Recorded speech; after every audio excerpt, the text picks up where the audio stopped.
कविता बहुत लोग लिखते हैं, हिंदी पढ़ा रहे हैं, पढ़ रहे हैं, लेकिन आपकी जैसी सेवा करने वाले नहीं देखे मैंने। नहीं मैम, सेवा कर रहे हैं लोग और अच्छी कर रहे हैं। बस बात यह है कि हिंदी में 3 शब्द है जी। एक है अनुभूति, एक है अभिव्यक्ति, एक है अभिव्यंजना जी। और तीनों शब्द सुनने में कठिन से लगते हैं, लेकिन इसे मैं सरल शब्दों में कहूँ तो मैं अगर कुछ कहना चाहता हूँ और मेरे मन में कुछ भाव आ रहे हैं जो मैं महसूस कर रहा हूँ, अनुभूति है।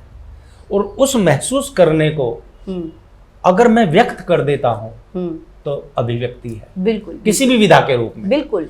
जब तक अभिव्यक्ति की अभिव्यंजना क्या है, मैंने एक गीत लिखा, अनुभूति थी पहले, फिर वो व्यक्त किया, लिख के गाया, लेकिन किसी ने सुना नहीं तो अभिव्यंजना नहीं हुई। जी बिल्कुल। मैं चाहता हूं कि शिक्षा का उद्देश्य सन्मार्ग से सुख प्राप्त करना। बिल्कुल। आज हम जो कुछ कह रहे हैं, किताबों में जो भी कुछ है उसकी अभिव्यंजना होनी चाहिए। बिल्कुल। यानी कि उसे समझना चाहिए। जो चीज व्यक्त की गई है, जिस उद्देश्य से व्यक्त की गई है, उसे उसमें सार्थकता मिलनी चाहिए।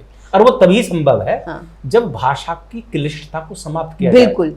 अगर आप हिंदी के संदर्भ में बात करें तो मैं बताना चाहता हूं, हिंदी एक विषय भी है, हिंदी एक साहित्य भी है, हिंदी एक भाषा भी है। बिल्कुल। जब हम भाषा की बात करते हैं तो इसका उद्देश्य है कि हम अपनी बात को सरल से सरल ढंग से आसानी से दूसरे जनसाधारण तक भी वो बात हमारी पहुंच सके। हम जहां तक बात पहुंचाना चाहते हैं जी। तो ये भाषा का उद्देश्य है। बिल्कुल। तो यदि आप बात करें आजकल की किताबों की, किताबों के अंदर व्याकरण की किताबों में इतनी इतनी कठिन परिभाषाएं हैं जी। उदाहरण के लिए कि जब आपके मुंह से और नाक से हवा गर्म निकलेगी तो ये चीज होगी, ये परिभाषा होगी।